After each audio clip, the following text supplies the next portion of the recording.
Ah, hold on.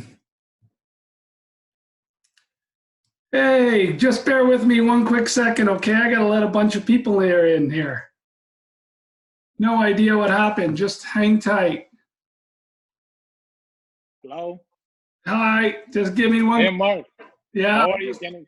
I'm just admitting a bunch of people into the room. Sorry, I did something wrong here. Just hang tight. No worries. I'm hanging here. All right. Okay, let's try this again. I gotta just let a couple people know on LinkedIn who've been trying to get in. No worries, man. Go ahead. I'm gonna unmute everybody here, so you guys should all be able to hear me now. Sounds good, Mark. Yep. All right. Sorry about that. I'm somehow had a title of VP of IT in my past, and I have no idea why, as you can all see. That's what we all said. I'm just letting a couple more people here who sent me notes on LinkedIn that weren't able to get in. Sure. Let's just try that. All right, I think I've notified everybody to notify that I screwed up. Cheers, Peter. Cheers. Hey, Peter, I just sent you a message on LinkedIn. Oh yeah, no, I got in. How are you guys? Good. We're doing good, man. How are you? Good. I can't go a day without drinking nowadays. I mean, with the kids at home, it's impossible. I hear you loud and clear. You know? And then I heard Doug Ford say at least 28 more days. And I knew it was coming, but I just didn't believe it. And then as soon as that happened, I'm like, I have to drink. Sorry, guys. I gotta. You guys go ahead. I'm just admitting a couple more people in the room. Sure. And I got to unmute everybody here. Just bear with me. Sure. All right. I think we should have some more people in here. My apologies for the technology glitch, guys. My fault. Hey, there you go, Mark. How you doing? Oh, you got one. Wow, you're raising. Oh, yeah. Don't kid yourself. It's vodka, Mark. Okay. COVID's been tough. All right. My glass is already empty. So here's what I thought I'd do, because we will quickly get up to about 20 people here if I haven't lost everybody. Yeah. And what I'd like to do is either allow you to unmute yourself if you have a question or comment, but I'll put everybody on mute. You should be at the bottom of your screen, have the ability to unmute yourself and then jump in, just so we don't have everybody talking at the same time and kicking people out, etc. Yeah. Right. If you're not comfortable either speaking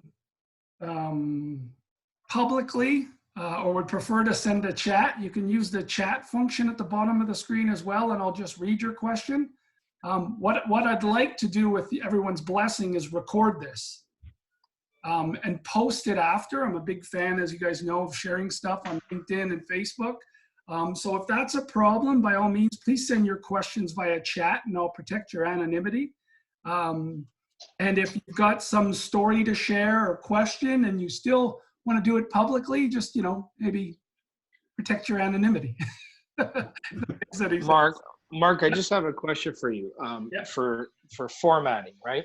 I've done a number of these Zoom meetings, and in some of the other ones, Mark, they have like a little button on the bottom that says raise hand. That's when somebody wants to acknowledge something, add something, ask a question. You don't have that function here, do you? Like, if you're going to be moderating this and somebody wants to chime in, how do we do that? We don't just speak over you. I mean, is there a way to do that, or? Yeah, so here's what I'd ask you to do. So if you've got a question or a comment, what I'm going to do is going to mute everybody. I'm going to allow you to unmute yourself and just pop it in chat that you've got a question or you got a comment. Oh, I see. Okay. And then, or I think as long as we all unmute each other, let's try this again. As long as we all mute ourselves, and I'll mute all, and you unmute, I don't think we'll have everybody jumping in at the same time, because I'll be very literal about when I want to open it up for questions or comments, and then people can jump in and unmute themselves at the bottom of the screen. Does that make sense? Yeah, no, I get it. That's cool. Okay, cool. So I'm going to go ahead and do that now. All right. I'm going to allow participants to mute themselves, and I'm going to go ahead.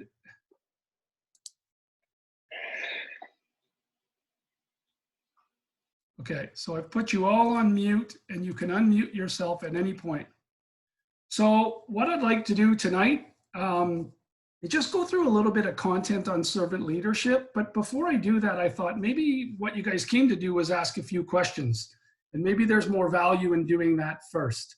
So what I thought we'd do from an agenda perspective is allow you to ask any questions you have. If there's not too many to start, I can share a little bit of content, and you can do that at the end. And I wanted to talk a little bit about, servant leadership. What is it? What isn't it? More importantly, how do you really make it stick in your organization? What are some tools that I can share with you? And again, this is about 20 years of content in an hour or less over a couple beers tonight. So if you need a tool or you want a template, etc., of any of the ideas, I'm happy to share that after. Or if you want a deeper one-on-one after the fact, we can do that, okay? So does anyone have any questions before we start?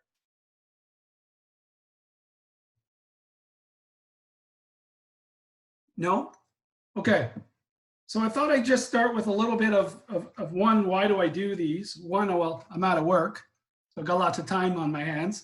As quite a few people in Canada right now, I was laid off. The owner of our company who brought me on about 8 months ago to be the president has been running the company for about 10 years. So kind of makes sense. You don't need a president and a CEO if you're laying people off. You get rid of the big salary first, and you protect some of the smaller salaries, which I totally agree with. So I'm kind of sitting at home and wanting to stay engaged. I used to do these things even when I was working a few weeks ago.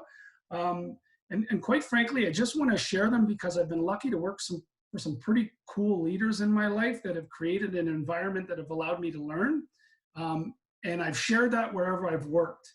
And I thought if I can share it to even more people who may be able to influence within their organizations, the better, or as they grow their careers, the better, or share some stories of how I've grown, the better. The more positive influence, the better. It's the easiest way to create change on a larger scale. So I thank you all for being here. I really want you to know that that's the position I come from when I share these things. So if you're gonna jump off the call, you get bored, I take no offense. I could literally sit here and talk to myself for an hour about this stuff. That's how much I love it. But please don't jump off the call because I really don't like talking to myself. So I'll go into a little bit about what it is at a high level, and then maybe what I'll do is, I've had a little change of heart. You'll see that I'll unmute all of you. And when I'm done, you can ask questions. We'll go around the room, see if anybody has any questions. So basically at a high level, what is servant leadership? So for those of you who have seen servant leadership on videos, read books, gone through training, what you normally hear is putting others first. And it absolutely is about putting others first.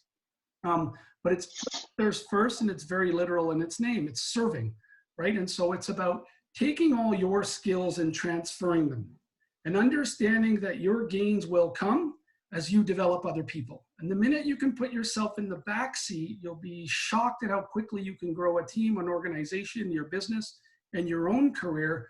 But it all has to be secondary. It all has to be about that individual you're leading, growing, developing, and taking ownership to closing their learning gaps. And so really that's what it is. What it isn't, it's not being nice to people so they don't leave your organization.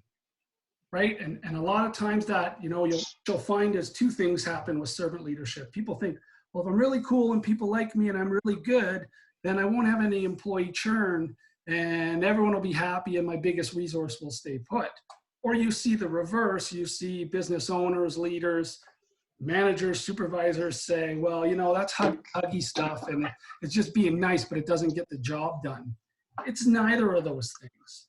It's understanding that if you have a plan and you want to grow your organization, or you have a plan and you want to grow a peer, or you have a plan and you want to grow someone who reports into you, you can actually put structure in place that puts the onus on you as a leader to develop that skill set so they can grow. And then when you think about if you can grow your people through a servant leadership philosophy, you can grow more leaders, you can grow your organization, you can build your strategic plan into a bigger scope with bigger success, and it is very measurable. The other thing I hear a lot about servant leadership is you can't measure it. It's like social media marketing. You can't eat it because, marketers will sell you on impressions, but they won't sell you on sales. Servant leadership will sell you on great conversations, but they won't sell you on measurables. You can absolutely put measurables against servant leadership, and it all starts with a great strategic plan. So I'm going to go through 5 real quick anchors here in about 10 minutes. Stop me if you need clarity, or let me get to the end. I'll go deeper or answer any questions related to or non-related to that. But, and again, I'm happy to share all documents that I have and training I've taken after the fact, happy to send your way. There's 5 real key things if you're going to put some servant leadership anchors in place, assuming you're in the philosophy of, if there's a skill development gap, it's on you as the leader. And if you believe in that, then you can structure it. So number 1 is, I don't know what level everybody is in their career, but if you've been exposed to a strategic plan or created one or have had accountability as a manager or department leader, a strategic plan is critical in establishing where you want to go as an organization. But a strategic plan is just like a P&L if you can't develop the behaviors for success. But you do have to start at the strategic plan level. So where is it you want to take your organization? What are the specific strategies, objectives, and tactics that you want to take to get there? And then how are you measuring those on a regular basis? Where people get involved is what you'll find most organizations who do strategic planning. The C-suite will sit in a room. They'll determine, hey, financially, here's where we want to go over the next 5 years. They'll build a strategic plan. They'll set all the actual SMART goals for the tactics, and then they'll roll them out to the team and they'll say, go get it done. Reality, if you use servant leadership in a strategic plan, before you start even coaching, developing, training, you get them bought into where you want to go. You actually spend the first few months just observing the organization and the players that you support. Find out where their gaps are, get their feedback. They'll tell you most where the customer's not being served or what the operational hurdles are in the organization. You get that feedback from the team, and then you build that into the plan. And then you engage the team in setting up the strategies and the objectives and the tactics, because you're ultimately going to delegate it back to them as you empower them to have success. So if you look at a servant leadership approach to strategic planning, it's the team telling you what the organization needs to grow. It's formalizing it in a plan with their involvement and their buy-in, and then delegating it down and recognizing and coaching monthly on whatever that plan looks like for your organization. So, and again, remember, I'm going like really high level here in 10 minutes. So you got to start with the strategic plan. You got to do it from observing, and you got to engage your team. Next, before you do anything, has anyone on the call heard of a connection meeting? No? So a connection meeting is when you're a new leader within a team, and if you're not a leader now with a team and you aspire to have one, this is really good to know going in because it will set you apart. A connection meeting is literally sitting down with an employee when you start with them as someone who reports into you. And it's creating very much a template about who they are, where they've come from, what they need from a development perspective, and where they want to go. And then a little bit, if they'll permit, about them personally. So let me give you like a 30-second example of one. You'd start with, hey, what have you done before you got to, I'm going to make a made-up company so I don't piss off any of my past employers or current ones there. What did you do before you got to here to Acme Widget Company? Well, I went to school and this is what I studied in, and this was my first job, and this was my second job. And you're probing and asking a lot of open-ended questions of what they liked about those roles and what they didn't, why they stayed in them or why they left. You're gathering that in notes in your connection meeting. And then your next step that you're going to go to after you've gathered their past is, okay, tell me about today. I've just started at Acme Widget Company as the president. You're the VP of finance. Tell me what's great in your role. Tell me where you need support and resources for us to be more successful and for you to grow your career. What does that look like? And again, open-ended questions to get a bunch of feedback. The next section, when you gather all that, is, okay, where do you want to go next with your career, right? And this is all in the first meeting, and I'll share with you why. And then where do you want to go next with your career? Specifically, how do I help you? Where do I close those gaps? Do you need more CV training? Do you want to be a VP of sales and marketing? You've always done finance and you want to learn that because one day you want to be a president. Whatever those growth opportunities look like, I'm talking about that at a senior level, but it applies at every level, as I'm sure you guys can guess. And how do I help you get there? And then the last part I'll usually talk to someone is the personal. And it's really, about, tell me about your life. What's important to you outside of these walls? If you've done a great job, how do I recognize it? How do I step on a sacred cow? And I'll give you a perfect example. I had a new director that I took over in a past company. She had been around for 16 years and was a rock star. She was a runner.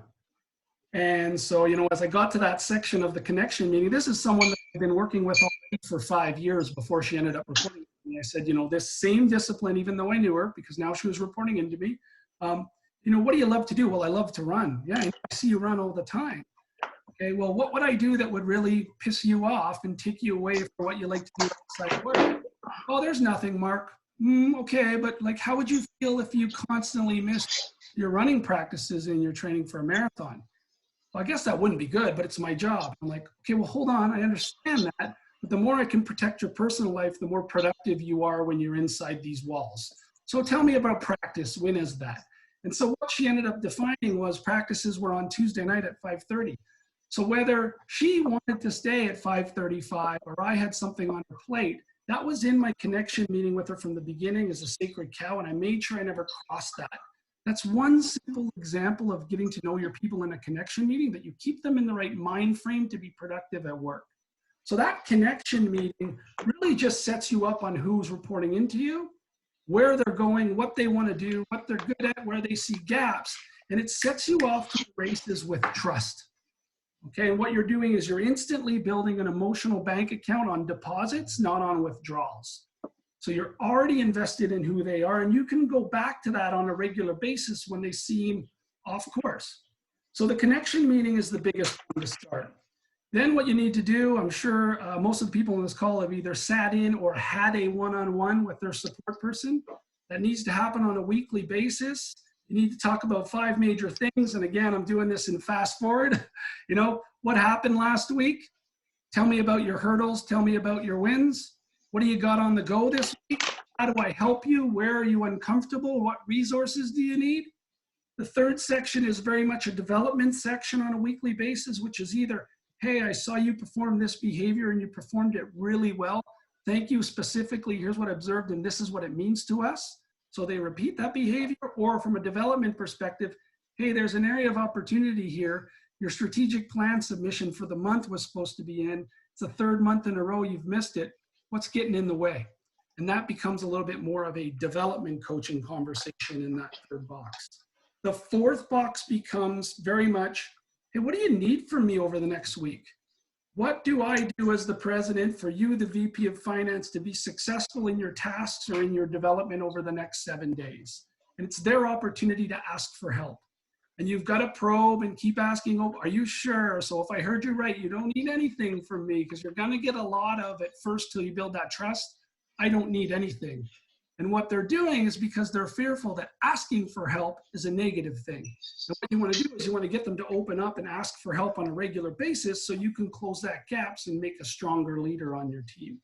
And then the 5th section that you want to do at the end of that is, yeah, there's a portion. I'm the person you report into. Here's what I need out of you this week. And then confirm that through open-ended questions. So repeat back to me what you heard today, John. And then they repeat back what they heard in the one-on-one. Those have to happen on a weekly basis. I'll tell you for 2 reasons. One, it's that constant point of contact and development with your team member. It builds a shitload, part of my language, of trust for you as a leader. And then ultimately, when you go to write a performance review, whether you write one mid-year or year-end, what leaders normally get trapped into when they write a performance review is they write about what happened over the last 3 weeks. That's all they can remember. So if you have a shitty 3 weeks, boy, are you in the doghouse. But if you've had a good 3 weeks, you're a hero, even though if you were terrible for 49. And so that's where you'll find leaders shy away from a performance review, and you'll see organizations let them off the hook by saying, hey, write your self-evaluation and submit it to your manager by this date. And what do most managers do? They take the self-evaluation, they copy and paste, they write a comment, and they sign it. If you do those one-on-ones correctly, you have 52 weeks of content to work with. They're very specific, and you have the full buy-in of your team member because you already had the conversation. So there's no denial, there's no dispute, and when you recognize something, it's very specific because you have it in those notes. And then when you go to write your performance review, you're not like, oh my God, what am I gonna write? You've got time to prepare, you can write a high quality performance review. We also do self-evaluations. I'll tell you where there's a twist. If you ever get to a point where you wanna do this, get the self-evaluation, put it to the side. Don't read it. Write your performance review. Bring your employee in to do the performance review and say, here's your self-evaluation, I haven't looked at it. I'm gonna give you your performance review now. We're gonna use your self-evaluation to find out if there's any gaps between how you think you're doing and how I think you're doing. And we're gonna close those today and put them in a development plan moving forward. That's what you really wanna do with the good self-evaluation. You do want someone to look at how they're doing and where, but you want to use that as a measurement to see where's the support person and the person being supported off. Okay, so that's one-on-one, and I touched on performance reviews. There's two other critical factors, and then I'll open it up and you can dive deeper if you want or ask different questions. I'm cool with that too. One is MVWA. Peter, you might remember this one. I learned this one at good old TPH when Earl O'Born used to talk about management by walking around. And Right. it was full of shit. It's a real thing. It's actually called Management by Wandering Around officially. It's a book out of the 80s. And it makes total sense, and it's simplistic in nature, but it's a critical management tool that managers don't use. And it is literally management by wandering around. And so, do you get out on the floor? Do you sit in on a marketing campaign? Do you sit in on a pitch? Do you go to a sales call? Are you in the store? Are you at the model home, whatever industry you're in, and watching the behaviors? So one, you can coach during the game. And two, you can find out and observe what things need to be changed within the organization by actually seeing the example as the employee performs the task. The amount of feedback that you'll get. I mean, I've been in organizations, big, small, and large, right? So MLSEs, printing houses, Fusion Homes, Athletes World, Dunsire, and what you'll find with organizations that can't grow is the owner's so close to it, and they can manage it to a certain size and scale. And then you get a little less of the owner all the time, and so it starts to fall apart. And that senior leadership needs to get in the trenches and observe so they can stay close to it and empower their people, because they're building servant leaders, to grow the organization so it could scale. A lot of organizations will grow quick and then get stuck, and it's because they can't scale that intellectual property of the original entrepreneur. And so it's twofold. One is scale better leaders, build your systems and processes to do that on a regular basis, but the leader also has to come back down and stay engaged and see what's going on and hear it from the front line. And, you know, I had a boss who used to say, like, geez, you know, why would you let the cripples band together with their crutches and beat you to death? And I thought, well, that's interesting. That doesn't sound too servant leadership driven. Because their thought process was, there's 100 people in this organization and they're going to give you 100 different answers as you do your management by walking around. Well, the reality is what you want to do is you want to listen to the 98% that everybody agrees upon, and you want to close those gaps, okay? And then the last one is PDS. It's a personal development strategy, and those should be happening quarterly with your employees.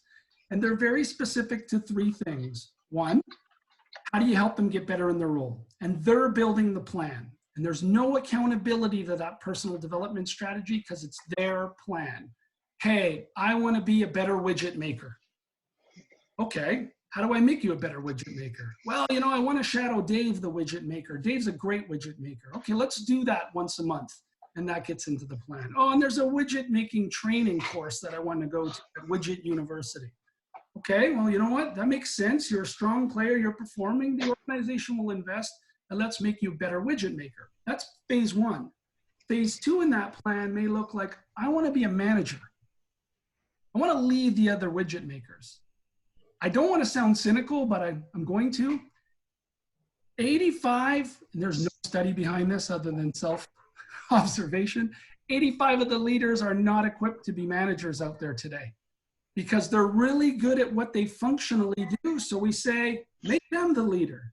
They know how to make the widgets, but they don't know how to talk to people. They don't know how to develop them. They don't know how to train. They don't know how to guide them. They don't know how to see the gaps in their skills because they haven't received that skill.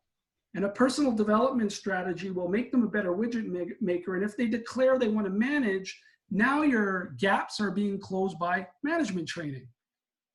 Leading and observing with a manager, mentoring, shadowing, going to this course, going to that course, and all that content gets put in there. So you want to talk about reducing churn. One of the biggest frustrations of employees is when a promotion comes up, organizations hire from the outside because someone else has the functional skill. Well, how do you get the functional skill if you're at one level to get promoted if no one's closing that gap for you? So if you invest in your people and you develop those skills, those gaps close and you can promote internally, your churn will drop. Everybody's doing it. The entire organization is engaged in a plan, their development. The organization can grow and churn can drop. That is like 5 anchors to servant leadership, if you believe in the philosophy, in about 25 minutes. But those 5 anchors, I challenge everyone on the call to tell me if those exist in the organization you're in today. Connection meetings, weekly one-on-ones, professional development, strategies for your employees, management by walking around, and proper performance reviews. If they are, God bless you, keep it up, and you owe your team that continuation. The reality is those 5 simple things aren't in place. And if you take it to heart, you can develop teams that can scale. And then when you leave for growth, if that's the case, if the opportunity isn't there, what you should see if it's worked really well is no one's left and everybody's grown behind you. Right? So whoever your assistant general manager is now the general manager, whoever was the director is now the assistant general manager, and so on. That's a sign that really shows your organization could grow. That's a whole heck of a lot of content. I did that, so in case you guys didn't have any questions, wanted to talk about something different. There was something on this call, and but now I want to open it up to everybody. Is anyone deeper questions, comments? Yeah. I got a question, Mark. So when you're talking about management by wandering around, we're in this, new reality where everybody's working from home. Do you have any ideas or strategies for employing that with remote workforce? Yeah, it's a great question because it kind of is our current reality. I'm not sure it's our new normal. There's a lot of those catch terms and buzzes around there right now. But yeah, I mean, give you a perfect example. What I was doing for the first few weeks, because we had sent everyone home before the government mandated it, because we, other than our guys on site or building houses, our support staff can work from home.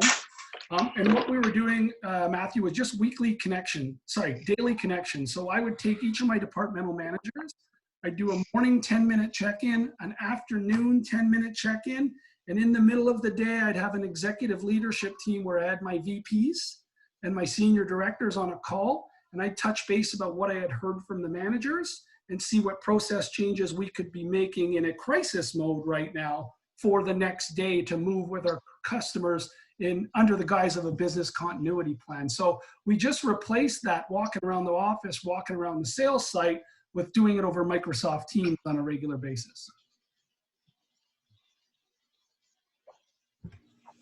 And so, though I haven't experienced the wandering around strategy, I guess, and I always kind of think of it as observational. Or so you're there and you're just kind of like seeing what's going on. But when you're, say, setting up those calls, Mark, it seems much more deliberate and less less random in terms of seeing what's just happening right now. Is it different at all, or do I have a wrong understanding of it. No, you got a COVID understanding of it right now, right? Because it is forced. It has to be, because you don't have the luxury of walking through the office because no one's there. You don't have the luxury of seeing the house being built because the guys are off site now. And so you've got to check in with everybody working remotely, but still try and get that organic conversation that says, hey, you've been home for a week. We're working through Teams. What do you need? Like, what can we do better? Sure. How are you feeling about how we're going to market to inform our customers about what we're doing? And you're getting that from your client care manager. And then you're talking to your construction manager and you're saying, like, I can't be on site, but how are the guys feeling about their safety? Like, you know, the government came out with what we need to do, but what are we doing to go above and beyond? What tools do you need? And so you're replacing the conversation that you'd normally have live virtually. I'll give you a perfect in-market example of when it happened. So at a past employer, when I was at Fusion Homes, I had the sales team, the client service team, and of course the IT team, which again, as we discussed, makes no sense. But when I had the sales team, I'd go out and I'd watch them sell. And one of the things as a new home builder deals with is when you go to offer up finishing a customer's basement, well, what do they say? I could do that at Home Depot for 1/3 of the price. Sure. You're absolutely right. But what's the value in doing it with the builder? What's the protection against the warranty? What's the ability to roll it up into your mortgage, knowing the customer's life cycle in the house? So if you've asked been in discussions with a customer and you realize they're using this as a move-up property, they're only going to be in it for 5 years, are you suggesting the finished basement in the terms of what it costs on your monthly mortgage payment? So, hey, it's going to move your mortgage by $100. You're going to be in this home for 60 months, it sounds like at most. So let's talk about that being $6,000. You're not out of pocket like you're going to have to be at Home Depot. And you're going to get the full return on that investment when you flip the house. How do you feel about that finished basement now? Right? And so that was because I observed something live. And then when I talked about operationalizing it, I said, how do I help everybody do this? Because this was valuable. Thanks for sharing with me. Well, you know what would help is a mortgage calculator like the banks have for your house, but connect all my upgrades into that. So every time I do hardwood or I do air conditioning unit or whatever the upgrade I pop in, it's automatically changing my monthly mortgage payment. Can you do that? And then we bring that back in-house, build it with the IT team, go back to the organizational sales team, and all of a sudden our upgrades go from 5% of total sales to 10% of total sales within 24 months. Are the valuable things that come out of management by wandering around, because the team knows what they need. They just need you to listen, right? Do you ever get pushback of like, that's micromanaging? No. Question. I would get that if I didn't do those other 5 things. Right? So I wasn't talking weekly with the teams, proving it week in, week out. What do you need? Having those trusting conversations, knowing who they are, investing in their careers. Yeah, I'd get micromanagement if I just did management by wandering around. But when I do all of them and I deliver on what they've asked for, it's quite the reverse. It opens up the floodgates of feedback. Question, Matthew. So Mark, to follow up on Matthew's question, I have another question. What do you do when you have an employee, Mark, who says to you, look, I like your servant leadership. I like what you're doing here, Mark, but that's not the best way that I work. I don't work well under those conditions, Mark, and that feels a little bit intrusive to me and a little bit commandeering. You give me a task, leave me alone, let me do it, and I'll bring it to you. Because there are people, Mark, who are like that in your work. You know them, Mark. I know them too. So that's been my struggle, is to try to get them to get on board with the idea of servant leadership and to try to get them to not fall in line, that's the wrong word, but to see the overall vision, right? Like, how do you respond to someone who says, look, I don't like that. That's micromanaging. That's intrusive. Just give me the task, leave me alone, and I'll get it done. Is this someone who reports into you're referring to? Yeah. Yeah, I mean, again, as long as if you've got a strategic plan, you've got your measurables in place, you've got your weekly touch point. A weekly coaching session is non-negotiable with me as a leader. I reserve the right to have my development check-ins and my recognition opportunity with all of my leadership teams. So yeah, if you're not comfortable with that, I usually bring that out in the interview process so you can declare that you don't want to be part of that. But if you're very much, hey, I don't want a personal development strategy, I just want to do my job. tell me my KPIs, tell me how to do them. Right. You're my boss. You can give me feedback. That's cool. But like, let me do my thing. As long as you're delivering, I'm staying the hell out of your way. I won't jam the servant leadership approach down your throat, but I will insist that the checkpoints are there. Right. So you still insist with the weekly sit downs, the one-on-ones, even though they feel like, listen, my deliverables not due for 2 weeks or 3 weeks. So leave me alone. I don't want to talk to you until then. Right. Well, just to be clear, I don't talk about if their deliverable isn't due that week, we're not talking about it. So okay. as an example, in a strategic plan, again, depending on the level of the player, but my VPs, they're accountable for it every month. And we go through their KPIs that we agreed upon in the plan, and we see where they're at in the tactics for that month. We talk about that every 4 weeks and where they've done well and where they fall down and where they need support. So I won't over-engage, right? And so I won't keep reminding them of stuff that isn't due. I won't be over the head of stuff that's didn't do, but I will open up saying, hey, you know what? Strat plan's in a couple weeks. Need my help with anything? Are you okay? Are you on pace? And again, keep in mind, I'm passionate about servant leadership. There's multiple leadership styles out there. Some of them are directive and they're very successful, and it just depends on the organization that you're in. But what I would tell you, if someone came into my organization and said, well, I want to work here, but I don't want anyone to talk to me, they're probably not a fit for our company. And that's okay. Every company's different. It's about being transparent and aligning with what you believe in. So yeah, I will, and I'll even have people say, hey, Mark, can we do these every couple of weeks? Yeah, I'm cool, whatever you're comfortable with. I just want to be accessible. And guess what? Success gets you autonomy. Success gets you autonomy every day. Every day. You can do whatever you need to do as long as you're not, stepping on any of our values or doing anything immoral. If you're delivering and you only want to touch base once every 2 to 3 weeks, I'm good with that too. The template's flexible. I just want to know who you are. Just want to know where you want to go. I just want to know if you need any of my help. So it's a great question, and I'll get off the tangent in 1 second, but I'll go back to MLSC when I was running Ricoh Coliseum. I had a senior accountant, and so basically she worked for Ian Clark at the mothership at the Air Canada Center, but she was my financial leader, making sure, I was running the business properly over at Ricoh and at BMO Field. And I did this PDS with her, Matt, very similar to what you're bringing up. And she's like, well, yes. And I'm like, well, don't you want to be the next CFO? And she's like, no, I just want to do my job from 9 to 5 and go home. Hey, that's okay. There's nothing wrong with that. Either you don't want the PDS and we don't have to do it. You don't have to take this offering up. Or we just focus on making you better at what you do today and giving you the tools to succeed at it. So you can flex with any of those anchors, I guess, is what I'm trying to say.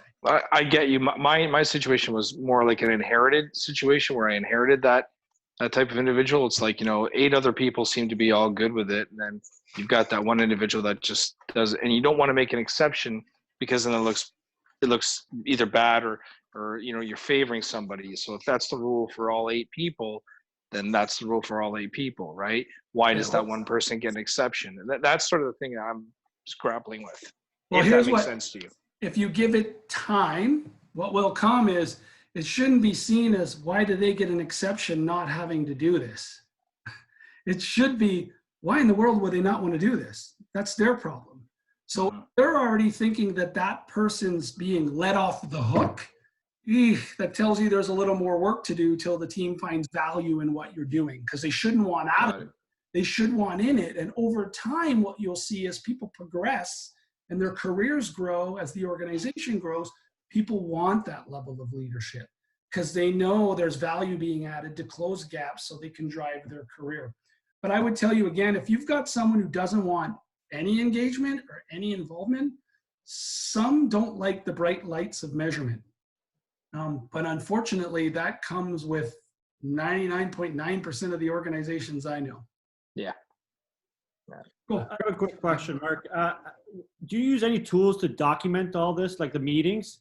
I mean, after like a year of talking with them, how do you keep that all in your head? Or yeah, well, absolutely, great question, and don't keep it in your head. So I have a coaching form, and like I mentioned at the beginning of the call, if anybody wants any of this stuff, let me know. I'll flip you my one-on-ones. I'll flip you my PDSs. I'll send you all that stuff. But that 5 steps, Peter, that I talked about, they're in that template. And it's very simply a date. There's a KPI box depending on the role, so key performance indicators, but they're all behavior based. And you fill in those boxes and you file them in a folder and you pull. What I find drives huge value, Peter, for my team is I pull that folder out at the beginning of the one-on-one. And I open it up and I said, let's go back through the last couple of weeks, man. Do I owe you something? Holy shit, Peter, 2 weeks ago, you asked me to get you approval on budget and I didn't. Oh my God, let me write that down again. So it's accountability back to me. And two, it allows me to go back to them and say, hey, you were going to give me an update on X. Where are we at with that? So yeah, I have tools, structure, and like I said, it allows me to write what I think, and I get a lot of positive feedback, are valuable performance reviews twice a year. Right. And then so you would document everything on like, this guy likes to run on Tuesdays and whatnot, right? Yeah, and that only happens once. So that's your one connection meeting when you're starting with someone. Like, because how do you lead and coach someone you haven't even demonstrated them the respect to say, before I do anything with you, I want to find out about you. Yeah, 100%. Yeah. Yeah, what do you want out of this relationship? This isn't just, I'm not going to be successful and you're not going to be successful if we're not winning together. So let's have this connection meeting as a foundation to start. You only do that once. Right. You keep it in the folder, because I've had to go back where I'm like, man, this person's off the bus. What have I done? I've rubbed them the wrong way. And I'll go back into the connection meeting and I'll see something like, hey, they're shy. They don't like being recognized in public. And I just brought them up in front of 100 employees at a town hall. Right. Thought I was doing something good. But that connection meeting's in that folder as well. So in an employee folder with me as a leader, this is separate from HR, you'll normally find the first connection meeting, ideally 52 one-on-ones, 38, 39, 41, things happen, they get pushed, but a good volume. You'll see 2 performance reviews and you'll see a personal development strategy document that's reviewed every 90 days. And if you put those anchors in place and then do your management by walking around, all tied to a strategic plan so people feel like there's transparency and they're engaged in moving the organization forward. Because a lot of this is about development, but what a lot of people want is to know they matter and they're playing into the success of the organization. You put all those things together in that folder and you move it every day, you usually find quickly that you've got a pretty highly engaged team. Mm-hmm. All right. Thanks, Mark. You're welcome. Any other questions? Mark, I got one. Well, sorry. I was going to say that what you were just talking about with Peter or Mark, that works well for staff. Do you think you could use that, Mark, with consultants? Oh boy, I gotta tell you. Like, you know where I'm going with that, right? Yeah. Well, you mean as if I had like, let's say I'm Dunsire and I have a consultant I'm working with? Well, if you've got architects, planners, engineers, lawyers, accountants, on any given development, as you know, you'll have, 12, 15 different consultants working for you and you're managing them, right? Plus you've got staff. So if one of your VPs or your directors is having a difficult time with one of their consultants, is this a strategy that you could say to them, hey man, run that with your consultant? It's a great question. And I've never actually, I guess, purposely did it that way, but let me tell you the way I approach every consultant, partnership, potential client meeting. The first thing I do is I go to LinkedIn and I do that connection meeting on my own. So before I'll sit down with another business partner, let's say we're bringing in a land investor or someone to help with financial stacking in, they're bringing in the construction loan. Before I ever meet with that individual, I want to know all about them. So when I meet with them, I can start the connection meeting something like this. Hey, Gina so-and-so from, let's call it Tri-Capital Financing, whatever that looks like. You seem to have done some amazing projects in Southwestern Ontario. Tell me which one was your favorite to date and why do you do this? Well, hold on a second. Now what I've done without opening up a connection meeting, I've done the research and I'm putting them first right from the beginning. So this is a servant relationship right off the bat. How do I help you win under the guise of the way you've been winning to date? And then when I do my first meeting, it usually looks like a one-on-one. Okay, well, what does success look for? Like, tell me a little bit more about your organization. And what could we do to be a successful partner with you? And what are the things that look like a win to you? Okay, then conversely, let me tell you a little bit about our company. Here's what's of value to us. Hey, do we see a fit here? Let's talk about next steps. So it's it's an awesome question. I've actually never structured that way, but those two separate processes obviously align. My business development approach and my leadership approach. So Yeah. absolutely you can use that.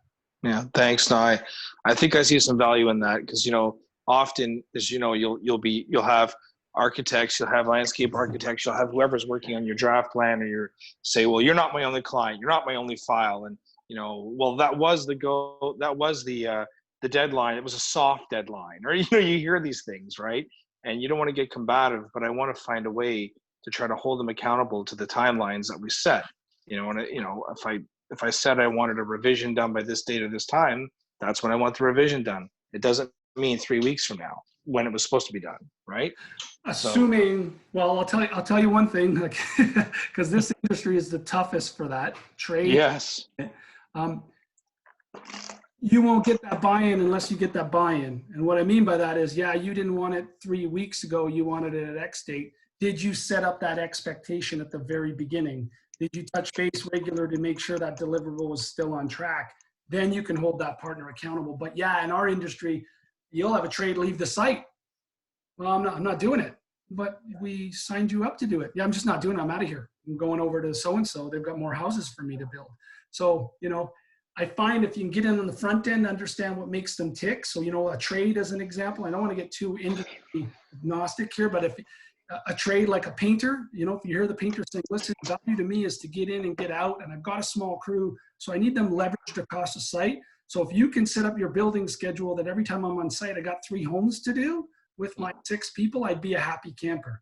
Okay, how do I structure my building calendar to make sure you win to allow us to deliver what we promised to our customer? Right, right. You got to set that all the way back at your relationship structure or your connection meeting for your trade. So yeah, it's a great parallel. Yeah, and Mark, I was just thinking there too, the servant leadership comes into play in like, what do I need to give to you in order to make that deadline possible, right? Yeah. If Matt's having that kind of conversation with his consultant team, that sort of leads to that accountability on both sides of the conversation as well. Yeah. Right? Yeah, trades as an example in our industry today, they don't want to be tripping all over each other. So what they want when they come in is they want the house ready for their work. They want it clean, to be able to get out of there and move on to the next house. Those are all the things that aren't in a contract that they need to be successful and valuable and feel trusted, right? And it's across industries. It's, you know, you looked at, you know, if I looked at sports and entertainment, well, you know, my security team that was a third party, what did they really want? Well, they wanted the ability to get their guys out of there as quick as possible at the end of the game to not encounter another half an hour in their labor agreement with the union. So all those different partnerships have those things that are important to them that don't come out till you build that relationship. So yeah, I think the servant leadership part of that is key. And if you go back even a further step, you know, we said, why do you do it? You do it because you know, if you take the accountability, people will grow, your organization will grow. Approach that the same way with your partners. Well, why should I do it with them? I'm paying them. Hold on a second. If you give them what they need to be successful and then they're held accountable to the results and they're bought in, you'll get way more out of that relationship that will allow the business to grow. The same way your career will grow. If you trust putting others first, people will notice because the business will grow. So Mark, you've heard of managing up, I'm sure, right?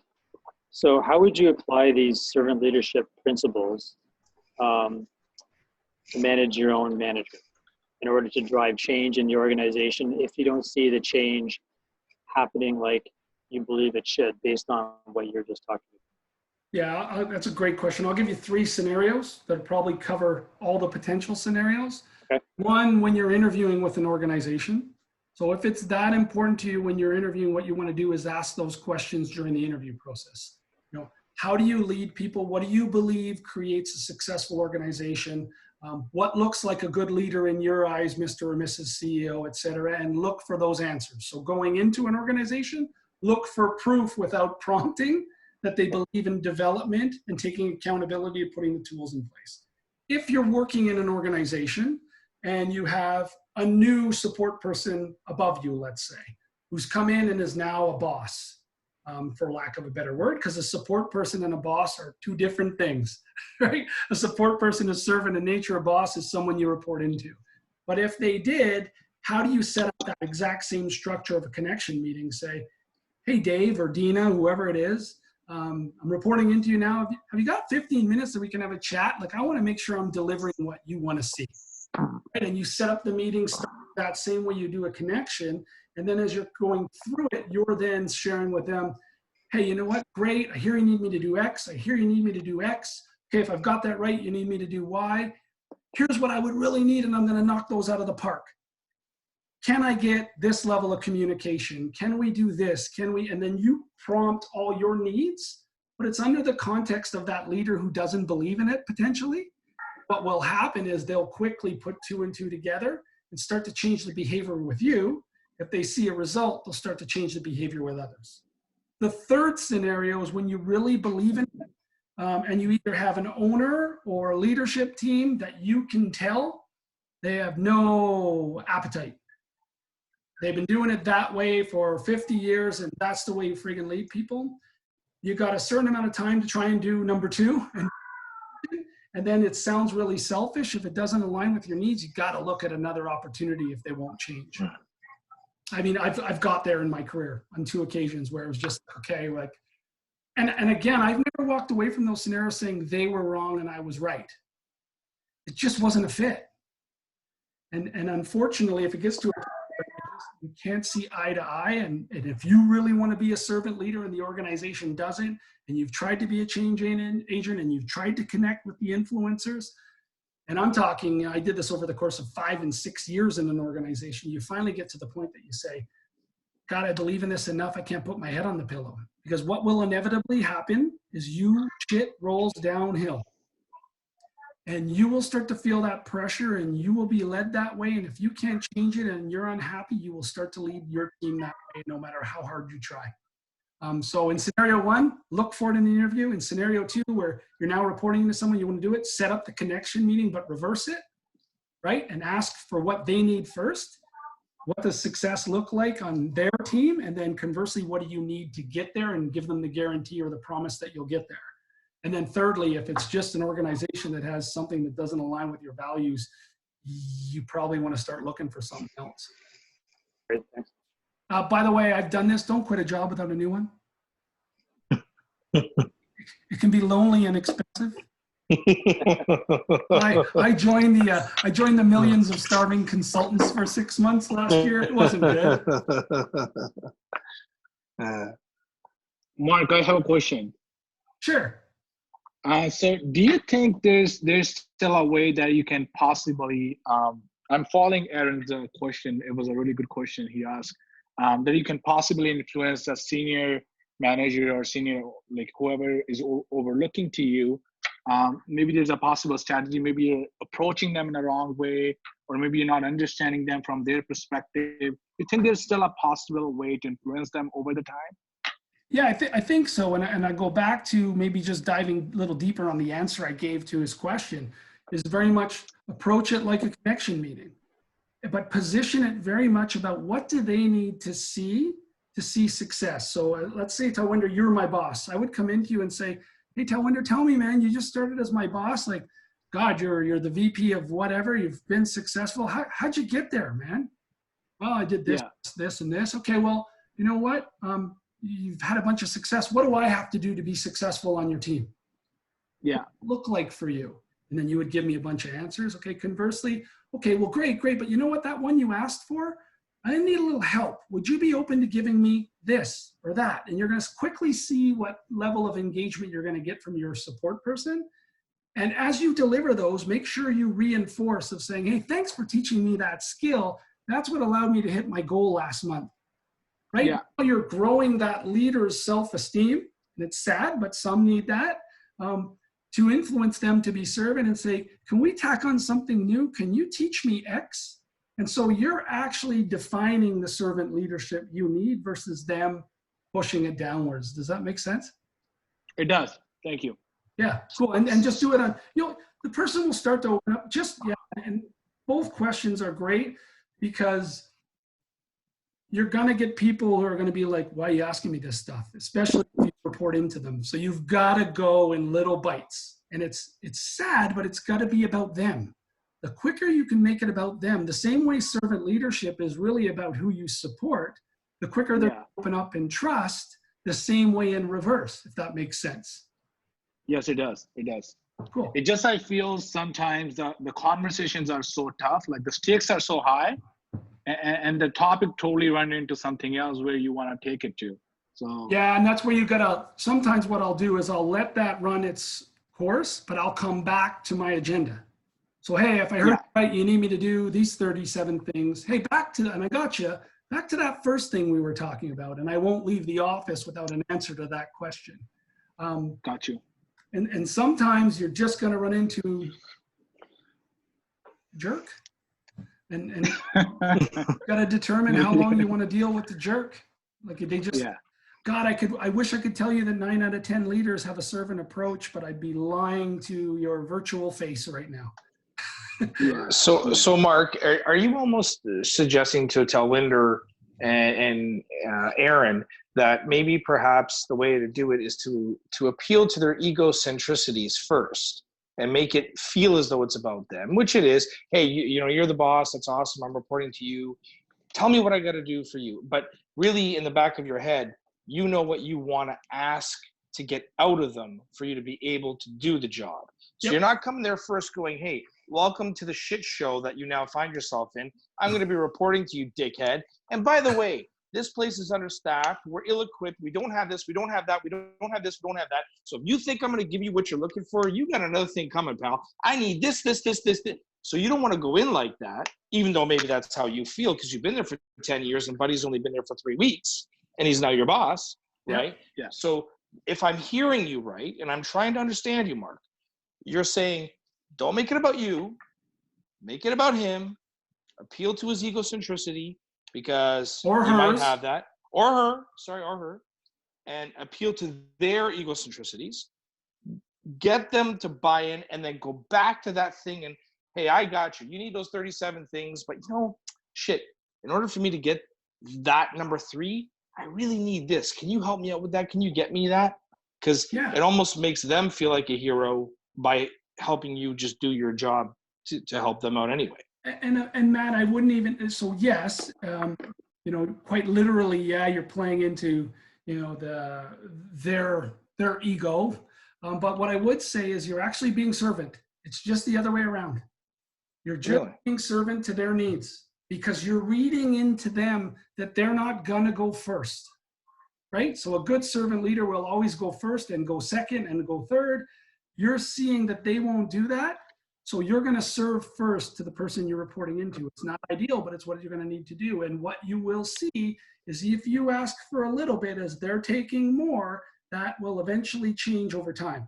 And so Interesting. again, Yeah. keep in mind, I'm not trying to be pessimistic, but you're only going to get this out of maybe 1 out of every 3 or 4 leaders out there. Yeah, you know, well, If it bothers you that much, then you either got to be the change you want to see or be the change that you need to make. Yeah. well, I agree that's with why you, I think Mark. Aaron's question was so well put. Managing up, managing down, right? Because there are, like Telwinder is suggesting, there are a lot of people that take the conversation one way that you didn't intend it to go. Yep. And it's all about emotional intelligence. It's a whole other subject, but you gotta be able to read body language. I mean, that's what great servant leaders do. They look, you know, they say that 93% of the message that you understand as the listener aren't the words, their tone, their body language, etc. So you've got to be a great active listener. You're going to be able to look for that and you got to react to it. And you got to do that both going up or to the team that you support. I mean, you could do Got it. 3-hour session on that. Got it. Yeah. Have any other questions? Yeah, Mike, go ahead. I got some really good advice several years ago, and it's really in line with what we've just been talking about. So nobody likes to feel like they're brown nosing. Nobody likes to feel that they are, catering to someone's ego. But someone told me what we can't get away from is you can't get away from the degree of politics that exists in every organization. Obviously, the bigger the organization, the more significant the politics. And I was told, the quicker you can wrap your head around the idea that your number one job, no matter what level you're at, is to make your boss look good, right? And even this factors in even from a servant leadership standpoint. So you have people that you are doing for, and at the end of the day, without your demanding as much, they want to do their best, and in a sense they make your life and your job easier because they make you look good.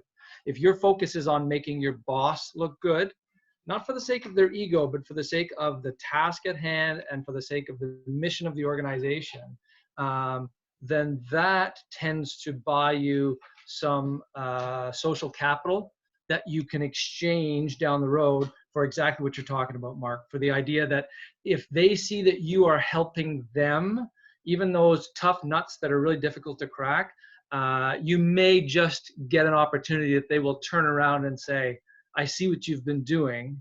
I see how people respond to you. How can I now help you? Or what haven't I done in the past that I can do now? And it's a weird thing to negotiate, but it's a simple principle. And I did try and apply it. And I've had a boss where it kind of didn't work because that was just the nature of his personality. But I've had several other bosses where they warmed to the idea, and it was just, and it was unspoken. It was just, I took it upon myself to understand that my job, my role was to make my boss look good, pure and simple. And that was, my efforts were recognized, and they were thankful that, you know, they looked good, and their job was made easier because of my efforts and the people beneath me that made me look good. And it was just a whole trickle down thing.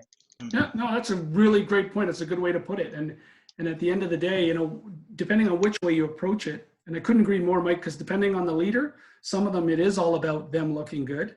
But regardless, even if you've got the type of leader that trusts and your focus is on developing your team and their skills, which generates the result, ultimately the person above you looks good because they hired you, they're your boss. So if you're developing with a servant leadership style as an example and is producing results, and you're the senior vice president, then of course the CEO is looking great to the board because you've changed all the numbers. So you can really attack it from both angles. But I mean, that was a really good way of approaching it with a more difficult nut, Mike, of saying like, hey, if I always default to making the person above me look good, that means I'm delivering on what I need to do, and that needs to be measurable. And by the way, the higher you go, the less you can do that on your own. So you've got to be able to do that through supporting a team, right? And in large organizations, if you respect the hierarchy, even though you may have a real character that you report to, and they can't seem to get anything right. If you respect the hierarchy, the powers that be will recognize the effort that you're making, what's happening above you, what's happening beneath you. They will see where the shortfall is eventually, but they will also respect that you have tried to maintain the hierarchy and have not tried to jump or move that person out of their position. Yeah. You definitely don't want to go above their head. No. Certainly want buy-in. I think I can tell you you're bang on, because I've probably ended a couple careers that way, my own. Because I do get to a stage where I'm like, I disagree with what you're doing. I disagree with the way you're leading, and I got to go. And the reality was, if I didn't go, I probably would have been let go, right? And so again, it just becomes where you're at in your career cycle of how much stock do you have to fight that fight? And sometimes the farther you go, the more stock you have. But yeah, it's not wise until you're at the later stages of your career to pick that battle. Yeah, really great point. Probably a really good answer both for Talwinder and Aaron and Matt. I think that you answered it better than I could. Thank you. Thank you, Mike. Thanks, Mike.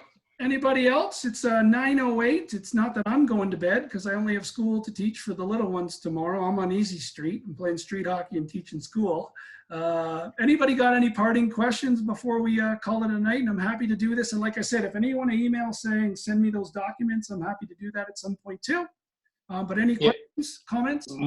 Mark, do you want me to DM you? Is it, if I do want those documents, or how would I? Yeah, just send me a DM you? note on LinkedIn, because we're all connected there, and then Yeah. I'll get either your email and I'll give you mine, and then we'll pop it back and forth that way. Okay, great. Yeah. Everybody else good? I was gonna have my buddy Bruno Zugay on this call, and it would have been my first bilingual Zoom.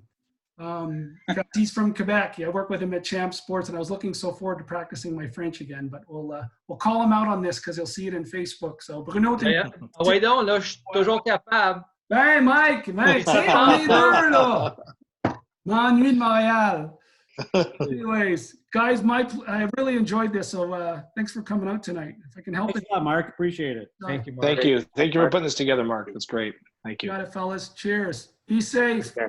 Go You have too. a Be safe. Good Cheers, night, guys. Cheers.